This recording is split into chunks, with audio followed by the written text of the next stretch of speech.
Cada sábado, desde las 10 horas, no solo le damos un enfoque diferente a las noticias locales, provinciales y nacionales, sino que además hablamos de medio ambiente, inclusión, música, literatura y mucho más. Dale, prendete a Mira Vos. Bueno, bienvenido, señor. ¿Cómo les va? ¿Vieron cómo viene ese serrucho? Porque hubo denuncias. Y parece que no. Hubo denuncias. No prosperó. ¿No prosperó? Yo lo intenté, pero el público no. Yo ya dije que más que serrucho podemos hacer un lugarcito, ¿eh? Hay varios micrófonos acá. Sí. Así que... Bueno, la llevamos como pudimos, pero bueno, evidentemente Perdón, soy inútil con esto. Estamos con un tema tecnológico de manejo de palito. Vertical? Claro, vertical. Ahí está, gracias. Lo van a Ahí romper. está. Re complejo.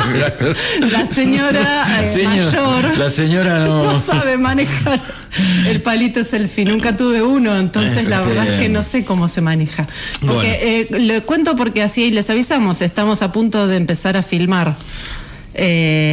Porque arranca la columna del profe Lombardi. Ahí está, y ahí después lo van a tener en videíto. Así que ahí vamos. Ahí está. Bueno, una fecha significativa. Una vez más, la efeméride nos toca, esta vez el día justo, el 26 de julio, como bien decía la concejala, la compañera Virginia. Es el día en que conmemoramos a Evita, es el día del paso a la inmortalidad de la banderada de los humildes, en el año 1952. Seguramente nos vamos a encontrar con la compañera concejala y con otros compañeros hoy en los homenajes que se hacen acá en la villa de Merlo. A propósito de eso, no lo habíamos difundido todavía, así que démosle ahora justamente la información a nuestra audiencia. Hoy, a partir de las 18 horas, en la sede de ATE. En la sede de ATE, en la Casa de los Trabajadores, como el año pasado. Eso. Que logramos hacer un acto unitario bastante interesante con las distintas ramas de los compañeros, que es algo en los que estamos todos de acuerdo, es en el homenaje y el cariño que tenemos por Evita. Y a las 20:30, que es el horario de la muerte, ahí en el busto de Eva Perón, donde empieza la avenida Eva Perón, enfrente del casino, que está el busto de Eva Perón, se harán las ofrendas florales y el recuerdo. Claro, ahí en Avenida del Sol y Eva Perón, frente al casino. Avenida del Sol y Eva Perón. Está claro.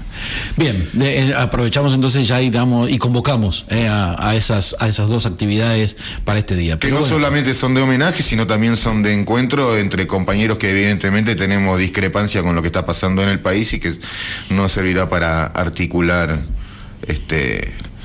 lo que se viene, que tiene que ser algo distinto. Así es. Radicalmente distinto, pero radical, con perdón de la palabra, en el buen sentido.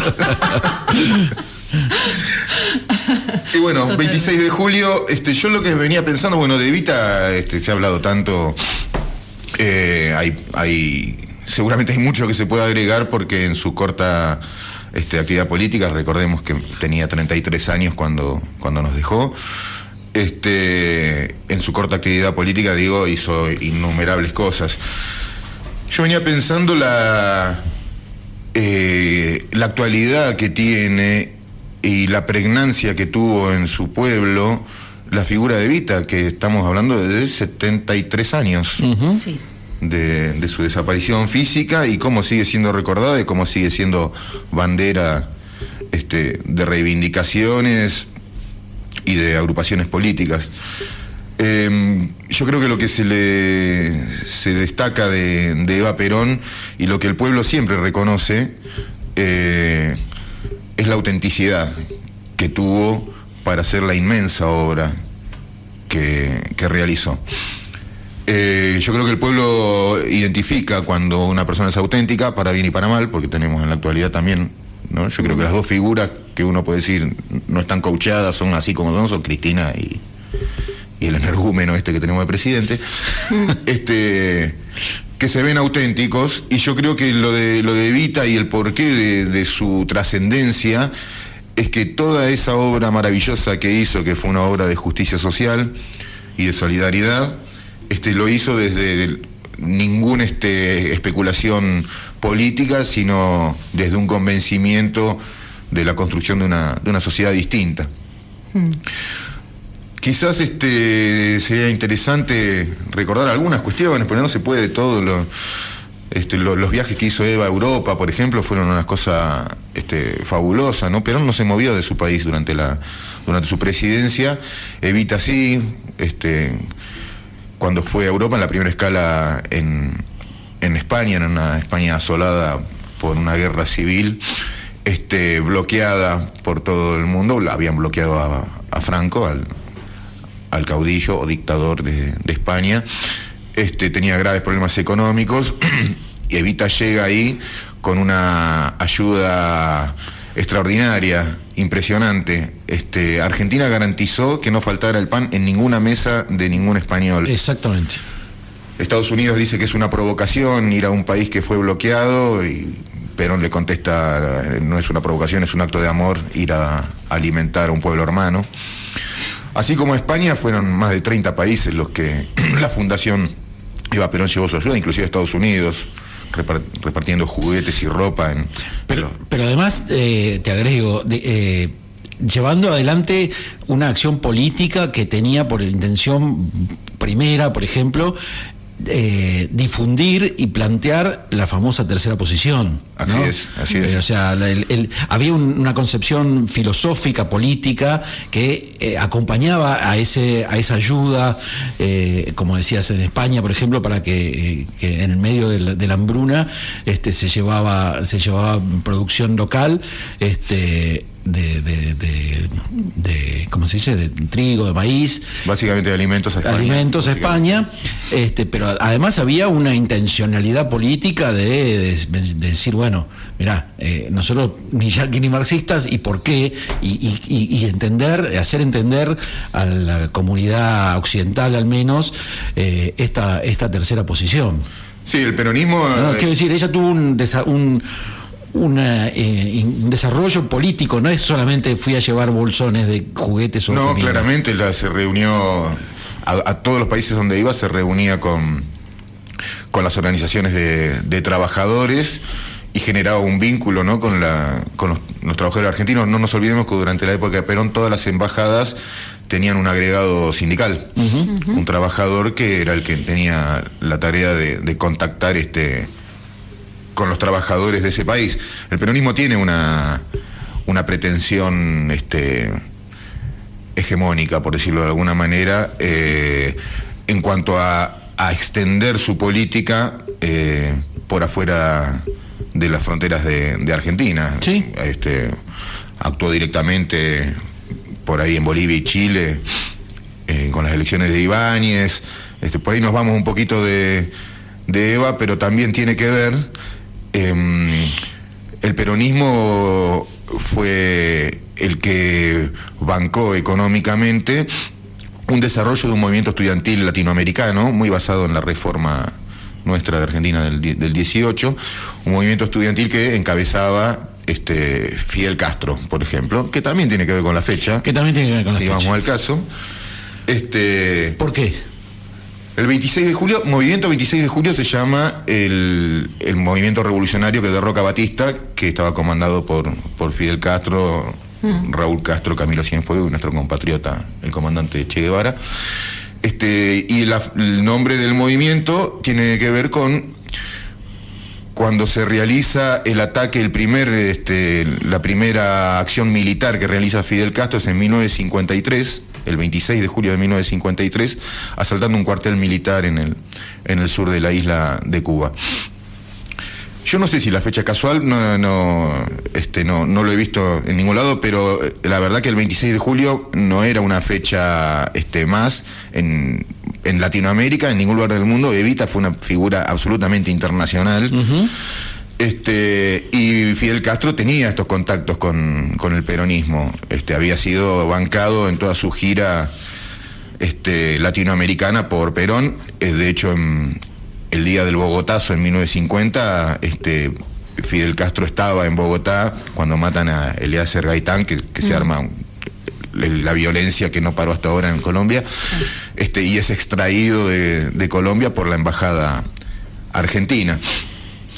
El primer, en el libro de García Lupo, Últimas Noticias de Fidel y el Che, creo que se llama, está el facsímil del primer parte que hace la CIA sobre Fidel Castro, donde lo catalogan como joven agitador peronista de origen cubano. Mira. Entonces, hay algún vínculo, digo, entre su movimiento 26 de julio y nuestros 26 de julio. Mira. La relación de Fidel Castro con Perón siguió hasta la muerte de Perón. Es Perón en el año 73 el que rompe el bloqueo de la isla. Es Fidel Castro el que le da la representación de los cigarros Cohiba a Perón cuando estaba en Europa, para que tenga una forma de ganarse la vida, básicamente. Y esto es lo que por ahí enlaza estas dos fechas. Por eso digo, yo no sé si Fidel Castro, teniendo tanta cercanía con el peronismo y siendo Evita una figura de nivel internacional, no sé si la fecha elegida para el primer asalto militar habrá sido casual. La cosa que su movimiento se llama Movimiento 26 de Julio. Sí, que se conoció como el asalto a la Moncada. El asalto a la Moncada, el cuartel de la Moncada. Uh-huh. Otra cosa que para mí hay que destacar de Eva Perón, que su organización, no sé cómo estamos de tiempo, bien, que su organización, la Fundación Evita, prácticamente configura lo que hubiera sido un perfecto Estado peronista. La Libertadora lo califica de Estado paralelo a la Fundación Evita, metiéndose en todas las ramas de la actividad estatal, prácticamente, cuando la Fundación Evita era un organismo privado. Uh-huh. Al igual que la sociedad de beneficencia anterior, se alimentaba, el Estado era la que bancaba, y los aportes de los trabajadores, creo que era no sé si era un 1 o un 3% de los aportes de los trabajadores, iban a la Fundación Evita, que realizaba una tarea no solo de protección social, con los hogares Evita, con la ciudad infantil, de ayuda internacional. 30 países recibieron la ayuda. Ahora por ahí hay dando vuelta una cosa que no sé si es cierta, de Xi Jinping, recordando que su familia había recibido ayuda de la Fundación Evita. Lo he visto en Facebook, la verdad que no lo pude chequear. El Harlem de los negros de Nueva York, que recibía anualmente juguetes y ropa de la Fundación Evita. Su formación de agentes estatales, como la Escuela de Enfermería. La escuela Evita decía: no quiero gallegas pinchaculos. La escuela de enfermería era una cosa muy integral. Sí. Las mujeres no solamente aprendían la tarea de enfermería y de los primeros auxilios, sino que eran prácticamente paramédicas, estaban entrenadas en rescates, tenían que saber manejar jeep, motocicletas. Estábamos hablando de un estado con otra impronta, ¿no? Las enfermeras de Evita fueron a ayudar en la catástrofe en Ecuador, en un terremoto muy importante que hubo, y era la forma que tenía la ayuda social o las políticas justicialistas por ahí de traspasar sobre la burocracia de un Estado que era heredado del Estado de la Organización Nacional. Y que ella tenía muy claro, digamos, cómo funcionaba esta burocracia, pero también, y por eso le delegaba un montón de cuestiones. Perón, digamos, en La razón de mi vida habla mucho ella de esto, ¿no? De lo que le delegaba a Perón, y decía, bueno, Perón se ocupaba de la burocracia, y ella de la ejecución de estas políticas que ellos llamaban las políticas peronistas o justicialistas, ¿no? Así que sí, la verdad que, bueno, una fecha y un personaje imprescindible para la historia mundial. Perdón, que cuando la conoce a Perón, con esto terminamos, no se trata de una actriz que de casualidad se cruza en el Luna Park con Perón. Era una activista sindical muy importante de la Asociación Argentina de Actores y fundadora de otro sindicato que es la Asociación Radial Argentina. Claro, en esa época el radio era una militante, y bueno, y realizó una tarea en esos pocos años, 6 años, porque en el 51 ella ya prácticamente sale de escena por su enfermedad. En 6 años dejó una marca a nivel planetario. Que hoy todavía recordamos. Y hoy lo recordamos. A mí me viene 2 palabras, una palabra y una recomendación para cerrar también, ya estamos justos. Jacobina, total, y por eso en 6 años crea este impacto tan brutal que tantos años después, auténtica, que es lo que decías vos, y jacobina total. O sea, con esta ideología la llevó a la práctica máxima que se podría llevar, ¿no? Y eso que no hablamos de las 1500 ametralladoras de Holanda. Por eso, podríamos, es un programa entero, sí. No sé si llegamos. Y la otra, una recomendación sobre un aspecto interesante también para analizar, que es la contradicción con las contradicciones que surgen con el feminismo de Eva, sí. De su mirada respecto a los roles de las mujeres. Está muy bien abordado en un libro de Julia Rosenberg que se llama Eva y las mujeres. Lo recomiendo mucho. Yo también recomiendo ese libro. Y a Julia Rosenberg. Y a Julia Rosenberg también, pero bueno, en ese libro la verdad es que lo aborda de una forma muy interesante esto de enfrentemos estas contradicciones, sí. y llevémoslas a un lugar positivo. Así es. Muchísimas gracias, Andrés. Gracias a ustedes. Mira vos, 10 años dándole un enfoque diferente a la información.